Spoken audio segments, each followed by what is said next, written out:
어떤 부부가 있었습니다.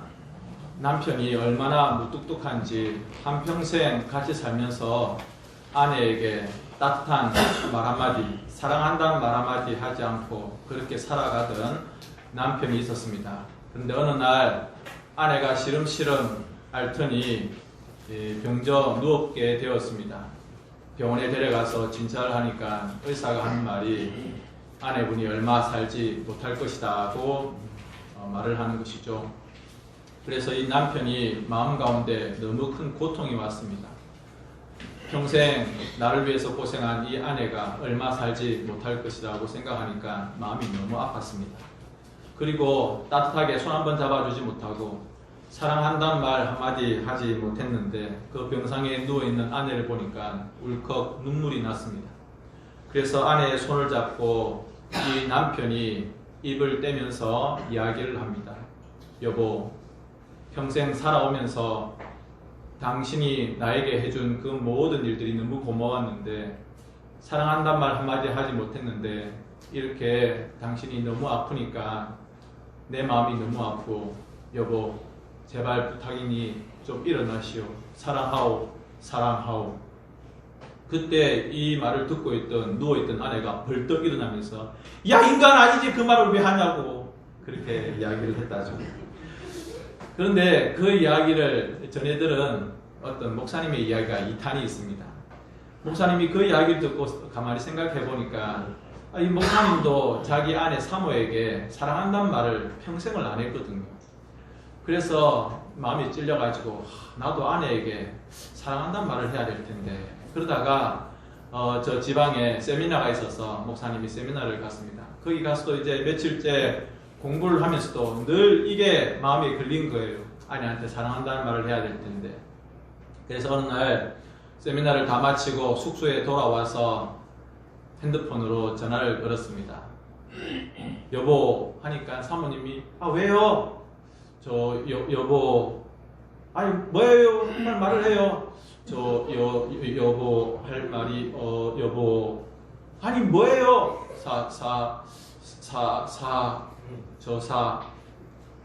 입에서 안 떨어지는 거예요. 그래서 사모님이 사 뭐요? 사 뭐? 이러니까 사찰 집사님 잘 계시나? 여러분 사랑한다는 말을 하셔야 됩니다. 그것이 아내이든 자녀이든 우리는 사랑한다는 말을 아끼지 말고 해야 될 것 같습니다. 지난 주일에 이어서 예수님을 믿는 아내 그리고 예수님을 믿는 남편이 어떻게 살아야 되는지 베드로 전서가 주는 교훈을 우리가 이어서 받고 싶습니다. 지난 주일 말씀을 잠시 요약하면 첫 번째는 주님을 위해서 서로에게 순종하라 라고 그렇게 말씀하고 있습니다. 하나님께서 남편과 아내를 세워주셨는데 남편이 힘이 세고 똑똑하고 잘나서 그에게 순종하라가 아니라 주님께 순종하듯 남편에게 순종을 하라고 하는 것이죠. 이것은 신앙의 문제를 떠나서 마치 주님께 순종하듯 그렇게 순종하라고 하는 것입니다. 그런데 정말 신앙적인 문제, 그 신앙적인 문제가 자신의 신앙 양심에 거슬리게 되어지면 그것은 불순종할 수 있겠지만 그러나 그 외에는 항상 남편에게 순종하라고 그렇게 말씀하고 있습니다. 두 번째로는 행실로, 행동으로 남편을 설득하라 그렇게 말하고 있습니다.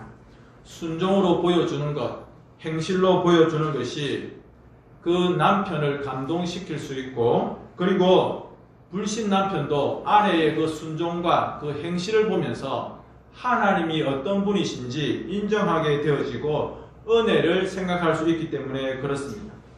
세 번째로는 하나님이 보시기에 아름다운 그 내면을 가꾸자라고 말씀을 드렸습니다. 외모를 꾸미는 것도 중요합니다만은 외모를 꾸미는 것은 화장을 하고 단장을 하는 것은 썩어지고 없어질 것입니다. 정말 중요한 것은 아내들이 그리고 우리들이 우리의 내면, 인격, 성품, 우리의 가치관을 새롭게 꾸미고 가꾸는 것이 더 중요하다 그렇게 말씀을 드렸습니다. 그리고 오늘 우리가 말씀 중에서 아무 두려운 일에도 놀라지 아니하면이라고 하는 이 성경 구절이 있습니다.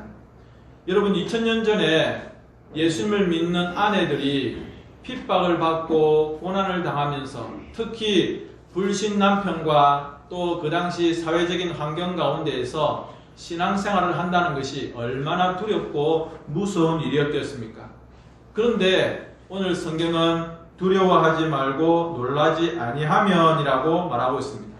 그러니까 불신 남편이 핍박을 해도 혹은 가정의 환경이나 또는 그 사회의 모든 환경들이 내가 믿음을 지키며 살아가는 일에 있어서 쉽지 아니할지라도 그것을 두려워하거나 놀라지 말고 담대하게 믿음을 지켜라.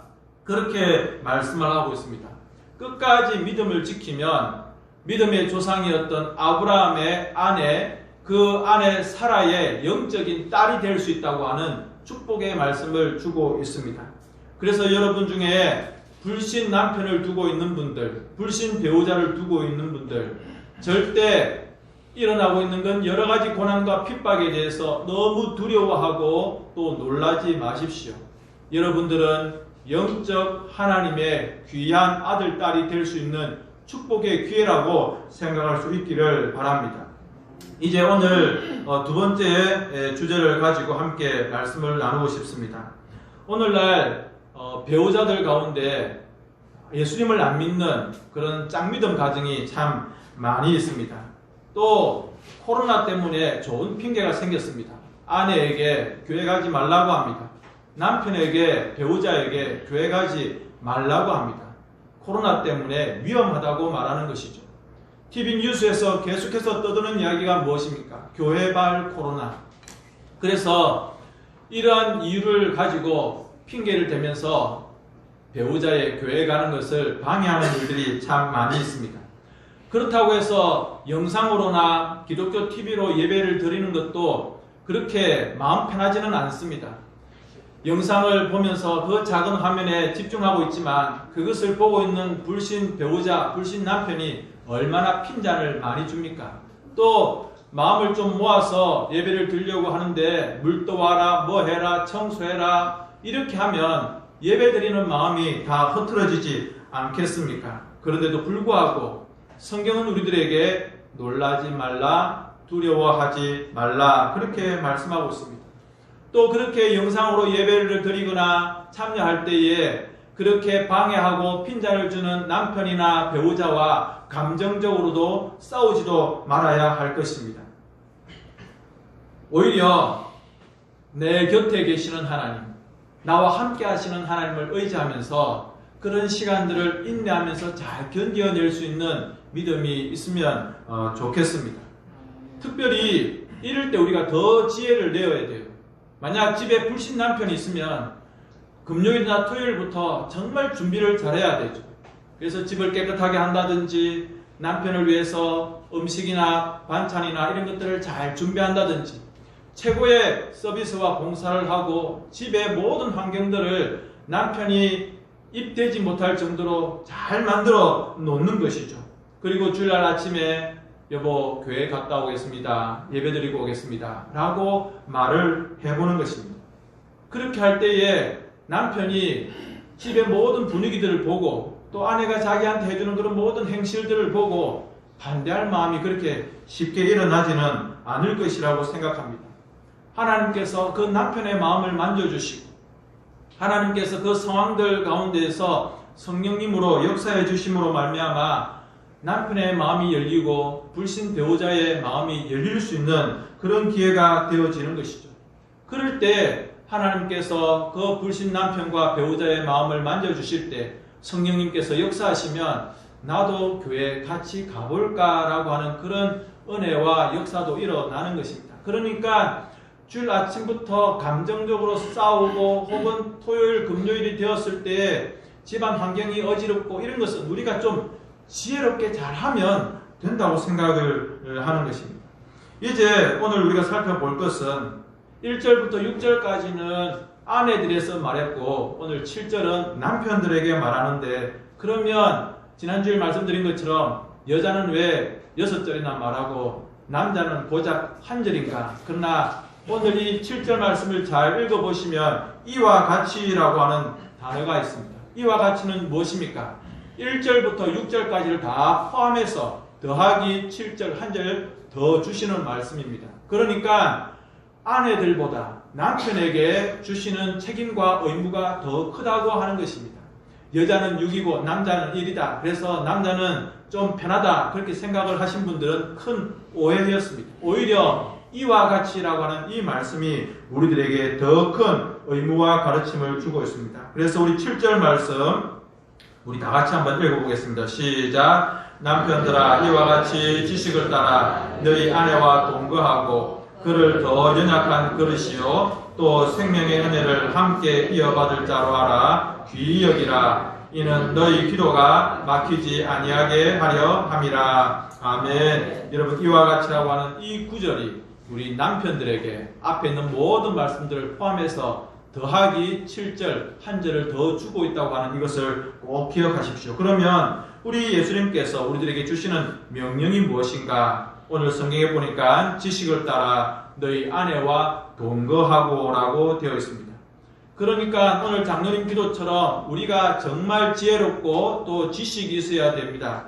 우리 그리스도인들이 어떤 지식이 있어야 되는가? 그것은 뭐 공부를 좀 더 하고 학교를 좀 더 높은 학교를 다니고 그런 지식을 말하는 것이 아닙니다. 내가 예수님을 아는 그리스도를 아는 지식이 있다고 하는 영적 자부심이 우리에게 있어야 된다고 하는 것입니다. 세상적으로는 내가 조금 모를 수 있어요. 내가 글을 조금 모르고 내가 좀 학교 공부를 좀 못했을 수도 있습니다. 그러나 그것이 학력의 수준을 떠나서 나는 저 사람들이 모르는 예수님을 알고 있고 나는 저 사람들이 모르는 영적인 지식을 가지고 있다고 하는 그런 영적 자부심을 예수 그리스도를 아는 이 신령한 지식이 있다고 하는 것을 여러분들이 자부하실 수 있기를 바랍니다. 그런 지식을 가지고 누구를 귀히 여기라고요? 아내를 귀히 여기라. 그렇게 말씀을 하고 있습니다. 내가 예수님을 알면 내가 성경 말씀을 알면 아내를 함부로 대할 수 없는 거예요. 아내를 정말 귀하게 여긴다고 하는 것입니다. 그래서 오늘 첫 번째 교훈은 서로를 귀히 여기며 돌보는 것입니다. 성경은 동거하라 라고 말하고 있습니다. 동거는 그냥 단순히 한 집에 한 건물에 같이 그냥 한 이불 밑에 같이 산다 이것을 동거라고 말하지 아니합니다. 물론 그런 것도 동거일 수 있습니다. 내가 동거한다. 같은 집에 같은 지붕 밑에 같이 살아간다. 이것도 동거라고 할 수 있습니다. 그러나 한 방을 쓰고 한 이불을 같이 쓴다고 해도 정말 중요한 것은 마음이 같이 되어 있는가라고 하는 것이죠. 같은 이불 안에 있지만 마음이 서로 나뉘어져 있으면 그것은 진정한 의미의 동거가 아니지 않습니까? 오늘 성경가 말하는 이 동거는 육체적인 동거뿐만 아니라 내 마음도 같이 하는 나의 영적인 부분도 같이 하는 영적인 동거를 말하는 것입니다. 여러분 남편들이 아내에게 물질적인 필요를 채워주는 그런 것으로 나의 책임을 다했다 그렇게 생각하시면 안 될 것입니다. 남편이 돈을 잘 벌어서 아내에게 따박따박 이렇게 월급을 돈을 듬뿍듬뿍 줍니다. 그래서 그 수입을 가지고 아내는 아주 기분 좋겠습니다. 백도 사고 고깃집도 가고 카페에 가서 맛있는 것도 먹어보고 옷도 조금 쇼핑을 하고 정말 마음껏 씁니다. 또 남편은 자기가 번 돈을 가지고 그냥 아내한테 줬으니까 내 할 도리는 다 했다. 그러니까 나한테 잔소리하지 말고 그 돈 가지고 살림이나 잘 살고 부족하면 이야기하라고 얼마든지 주겠다고 그렇게 하면서 자기의 책임을 다했다고 말할 수는 없는 것입니다. 성도님 여러분 아내들이 여인들이 그렇게 남편이 벌어다주는 돈을 가지고 물론 요즘은 여성이 버는 분도 많이 계십니다만은 그렇게 그 돈을 가지고 쓴다고 해서 내가 백을 사고 옷을 쇼핑하고 맛있는 것을 사 먹고 좋은 차를 타고 드라이브를 한다고 해서 그 아내들의 공허한 마음이 채워지는가요? 채워지지를 않습니다. 왜냐하면 그 영적인 공허함들은 그 마음의 그 허허함들은 결코 돈이나 물질로 채워질 수 있는 것이 아닙니다. 주님께서 채워주셔야 되고 남편이 함께 그 마음을 나누어야 되는 것이죠. 남편의 사랑을 받지 못하고 영적인 공급함을 공급받지 못한다고 한다면 아내의 마음은 아무리 남편이 돈을 많이 벌어다 줘도 자기의 물질적인 것이 채워진다고 할지라도 그 공허함을 결코 채울 수가 없는 것입니다. 그래서 오늘 성경은 우리들에게 이렇게 이야기합니다. 아내들과 동거하라. 단순히 몸만 같이 사는 것이 아니라 마음도 같이 하고 영적인 부분들도 같이 해라. 그래서 여러분 남편들은 아내를 보호해야 됩니다. 아내가 몸이 더 건강하고 아내가 뭐 이렇게 말씀드려서 죄송하지만 몸이 좀 더 크고 더 팔뚝 힘이 센다 할지라도 성경은 우리들에게 이렇게 말하고 있습니다. 남편들아 아내를 보호하고 지켜주어라. 그렇게 말하고 있습니다. 그래서 취급주의라고 할 수 있는 그런 표를 아내가 가지고 있다고 생각하십시오. 어제 저희 가정에 저희 집에 택배가 잘못 배달되어졌습니다. 요 아랫집 공장의 택배인데 주소가 우리 교회로 되어 있더라고요. 그런데 취급주의 해가지고 잘못하면 깨진다고 스티커가 붙여 있었어요. 여러분 아내들이 그런 존재예요. 아이 목사님 저희 집사람은 너무너무 터프하고 아주 남자같이 씩씩하고 아주 건강하고 아주 힘도 장사해요. 나보다 더 밭일도 잘하고 들일도 잘합니다. 그런 게 아니고요. 아내들은 깨지기 쉬운 유리 그릇이라고 성경은 우리들에게 말씀하고 있습니다. 그래서 우리 남자들은 항상 여인을 대할 때 그리고 아내를 특히 대할 때 깨지기 쉬운 그릇으로 알아서 정말 귀히 여겨야 되는 것입니다. 취급할 때 부주의하면 깨지는 유리 그릇처럼 아내를 그렇게 대해야 됩니다. 말을 할 때 함부로 하지 마십시오. 지난주에 제가 뭐라고 말씀드렸습니까? 아내에게 야, 너 이렇게 하지 말라고 했죠. 그리고 아내에게 손찌검, 폭력 절대 하면 안 되는 것입니다. 여러분, 예를 들어서 아내가 운전을 하다가 사고가 났습니다. 그래서 전화를 합니다. 여보 나 사고 났어. 그때 남편들이 그 전화를 받자마자 제일 먼저 해야 되는 말은 무엇이죠? 여보 괜찮나? 차가 괜찮나가 아니에요. 여보 안 다쳤나? 이렇게 물어봐야 돼요. 이게 정답입니다. 그런데 그것을 묻지 않고 차는 지난주에 뽑았는데 새 차 이렇게 말하면 이 아내의 마음이 깨집니다. 아이고 여보 당신 안 다쳤으면 됐어요. 차야 뭐 지난주에 뽑았든지 말든지 그것은 상관이 없고 당신만 안 다쳤으면 됐어요. 속으로는 그런 말을 하고 싶지만 그러나 그 말을 하시면 안 돼요. 남편은 아내를 귀하게 여기라. 내 몸같이. 제가 지난주에 뭐라고 말씀드렸습니까? 나의 가장 가까운 이웃은 아내라고 남편이라고 말씀을 드리지 않았습니까? 혹시 여러분 자녀 중에서 엄마에게 함부로 대하는 그런 자녀들이 있을 수 있습니다. 좀 반대되는 경우인데 제가 전에 아버지 개척교회 하실 때 제가 어렸을 때에 아버지하고 어머니하고 좀 의견 다툼이 있었어요. 그래서 제가 엄마 편을 든다고 아버지에게 좀 대들었습니다. 울컥하는 마음도 있고 아버지 때문에 우리가 얼마나 힘든 줄 아냐고 엄마 이렇게 고생시키고 엄마 저렇게 병들어 있고 우리는 이렇게 힘들게 공부하는데 아버지가 책임 있는 아빠로서 가장으로서 뭐 잘한 게 있냐고 막 대들었어요. 그러면 엄마가 좋아할 줄 알았어요. 그런데 엄마가 이렇게 이야기하셔요. 아빠한테 대들면 안 된다. 제가 그때 마음에 상처를 받았습니다. 역시 엄마는 아빠 편이구나. 그렇게 생각이 들었습니다. 혹시 여러분 자녀들이 엄마에게 달려들면 아버지는 애들에게 따끔하게 야단쳐야 됩니다. 야! 어디 엄마한테 내 여자야 함부로 말하지 마. 이렇게 말해줘야 되죠.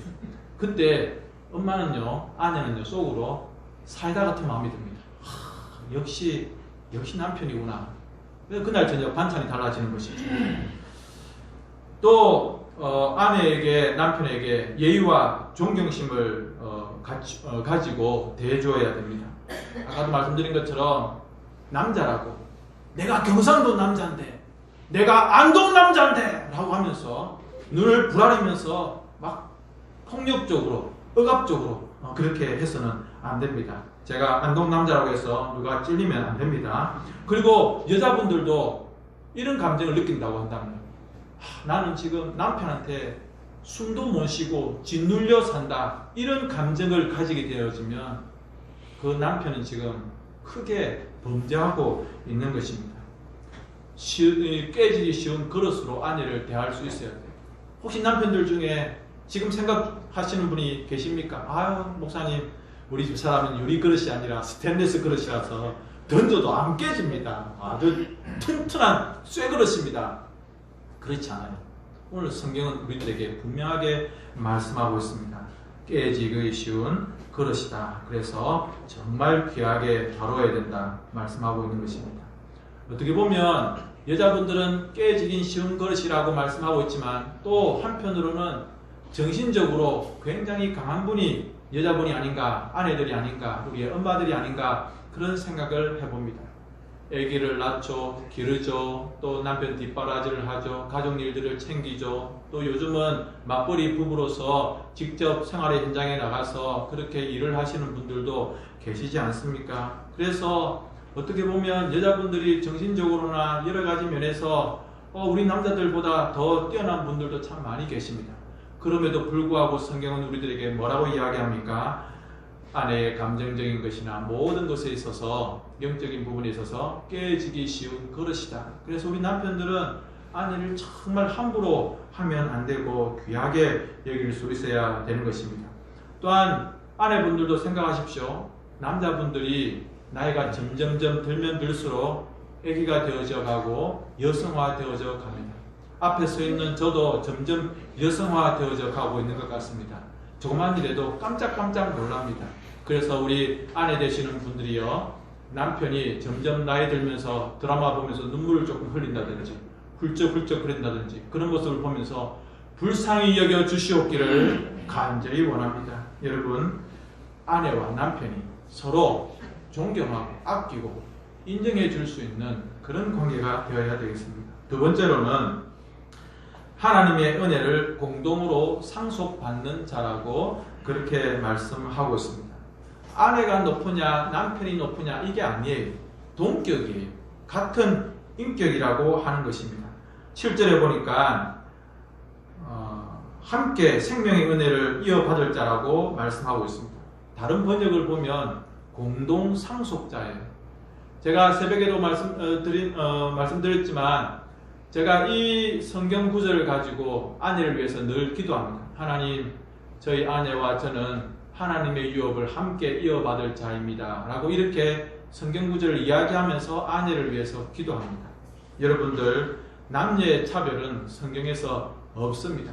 남자가 뛰어나고 여자는 열등하다, 그런 것을 성경은 절대 말하지를 않습니다. 동등한 자격을 가지는 것이죠. 이것이 2000년 전의 생각으로는 너무너무 놀라운 파격적인 말씀입니다. 2000년 전에 유대 사회는 또 로마 제국은 여자들을 카운트에 넣지도 않았습니다. 남자들만 숫자를 세는 것이죠. 여자들은 숫자에 넣지도 않았습니다. 그런데 2000년 전의 성경에는 이미 이렇게 남녀에 대해서 동등하게 대우하고 있는 것입니다.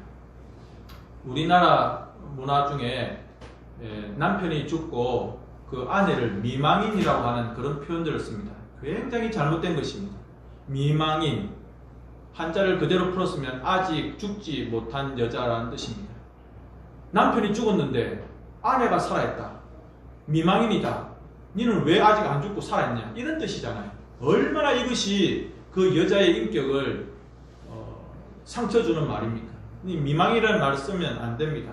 가끔 교회 장례식에 가는데 남편 고 집사 밑에 미망인 집사 이런 표현들을 쓰는 교회도 있더라고요. 이것은 절대 쓰면 안 됩니다. 아내를 고인의 아내라고 써야 되지 미망이라는 말을 쓰면 안 되죠. 우리나라 사회도 그런 거예요. 남편은 죽었는데 아직 죽지 못한 여자, 이런 표현을 쓰고 있는 것이죠. 그러나 성경은 2000년 전부터 벌써 남녀를, 아내와 남편을 동등한 인격으로 말씀을 하고 있는 것입니다. 하나님의 은혜를 받는데 차별이 없어요. 하나님의 구원과 축복을 받는데 남편과 아내의 차별이 없다고 하는 것입니다. 하나님께서 주시는 그 은혜를 공동으로 상속받는데 남자는 많이 주고 여자는 조금만 주고 그런 차별이 없다고 하는 것입니다. 우리가 남편이 믿음으로 바로 서고 아내가 믿음으로 바로 서게 되어지고 또 그것이 하나님 앞에서 옳게 여겨질 때에 우리는 믿음 가운데 하나님의 축복을 더욱더 풍성히 누릴 수가 있는 것입니다. 여러분의 아내와 여러분의 남편은 영적인 동반자가 되어야 됩니다. 이 길을 같이 걸어갈 수 있도록 혹 아직 남편이 믿지 아니하면 그 남편이 믿음의 그 길에 같이 설 수 있도록 아내가 얼마나 눈물을 흘리며 기도해야 되겠습니까? 그래서 그 남편이 나의 믿음을 이끌어주고 나를 리드해 갈 수 있는 그 정도 위치까지 세워나갈 수 있는 지혜가 아내에게 있어야 되는 것입니다. 세 번째로는 부부관계가 영적 생활의 가늠자라고 하는 것입니다. 결혼생활은 단순히 남자와 여자가 만나서 자녀를 낳고 그렇게 살아가는 그런 결혼생활로만 끝나는 것이 아니라 결혼생활은 또 다른 의미에서 영적 생활이라고 말씀을 드릴 수가 있습니다. 그래서 쉽지가 않아요. 남녀가 사는 것도 얼마나 힘듭니까? 전혀 다른 배경 가운데서 살아가던 여자와 그리고 전혀 다른 배경에서 살아가던 남자가 만났습니다. 화성에서 온 남자, 금성에서 온 여자라고 하는 그런 표현이 있는 것처럼 전혀 다른 별천지에서 두 사람이 만났습니다. 그래서 그 두 사람이 같이 마음을 맞추어서 살아나가는 것이 정말 쉬운 일이 아니에요.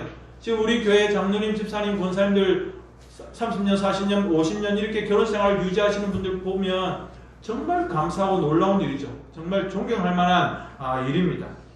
왜냐하면 이 두 남녀가 같이 살아오는 것이 쉽지가 않기 때문에 그렇습니다. 그런데 더 힘든 것은 무엇이냐면 그 결혼 생활 가운데 영적인 부분도 포함되어 있다고 하는 것입니다.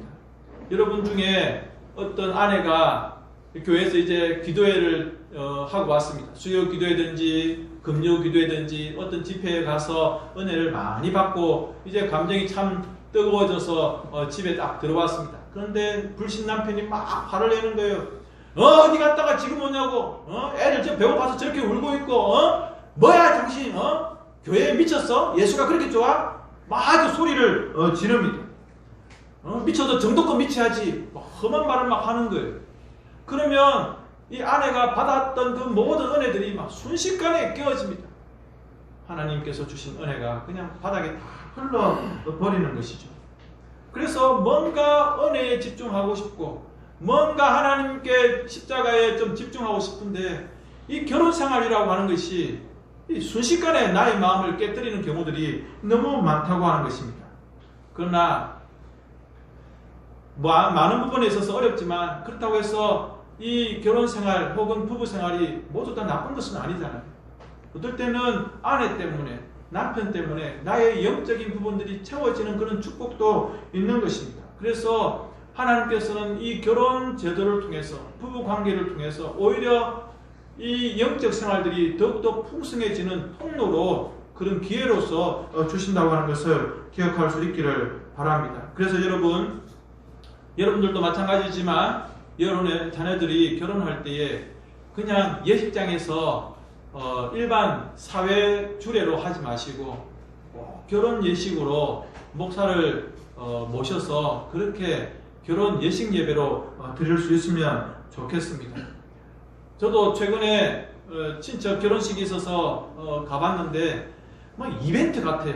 빠람빠람빰빰빰 하고 막 그냥 하는데 그냥 왁작지껄하고 그냥 그렇게 결혼식이 되는데 뭔가 좀 아쉬워요. 뭐 그분들은 믿는 분들이 아니어서 그럴 수 있다 치지만 정말 우리의 자녀들이 결혼식을 하나님 앞에서 영적인 관계로 하나님이 계시고 그 앞에 두 남녀가 서 있는 이런 영적인 관계로 생각하셔서 혼인 예배로 드릴 수 있으면 좋겠습니다. 말씀처럼 이 부부 관계는 영적 생활의 가늠자라고 말씀을 드렸습니다. 7절에 뭐라고 말씀하고 있습니까? 너희 기도가 막히지 않도록 라고 그렇게 말씀하고 있습니다. 기도가 막히지 않는다고 하는 것은 무슨 뜻일까요? 그것은 기도가 집중이 안 되는 거예요. 하나님과 소통이 안 되는 거예요. 부부관계가 비틀어지면 아무리 열심히 기도해도 하나님과 마치 벽이 쌓여있는 것처럼 막히게 되어지고 내 기도가 상달이 되지 않는 것입니다. 남편이 아내를 함부로 대하고 아내는 남편에게 불순종할 때 그분이 교회를 아무리 열심히 다녀도 아무리 예배 시간에 소리를 내면서 기도를 해도 그 기도는 그냥 다 막혀버리는 것이죠. 혹시 여러분들 가운데 교회 예배하러 오기 전에 부부가 대판 싸운 적이 있습니까? 그래가지고 남편은 여기 앉아있고 아내는 저기 앉아있는데 아침에 대판 싸우고 와가지고 서로 자리를 달리해서 앉아있습니다. 예배를 드리지만 그 둘의 마음은 예배를 드릴 수 있는 감정이 전혀 안 돼 있어요. 아내는 펑펑 웁니다.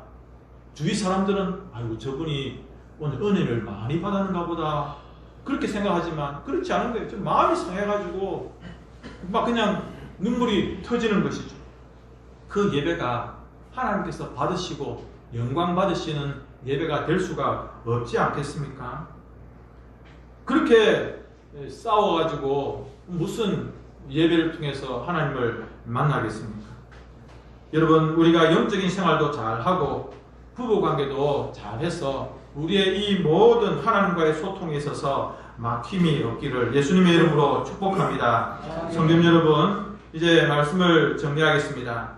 제일 가까운 사람, 나의 아내, 제일 가까운 나의 남편, 우리 가족입니다. 힘들 때 도움이 될 수 있는 분이 우리 가족이고 남편이고 아내입니다. 그 가족들과 남편과 아내와 좋은 관계를 유지할 수 있어야 되고 그러기 위해서는 서로에게 순종하고 복종하고 사랑해주고 아껴주고 보호해주는 것이 필요한 것입니다.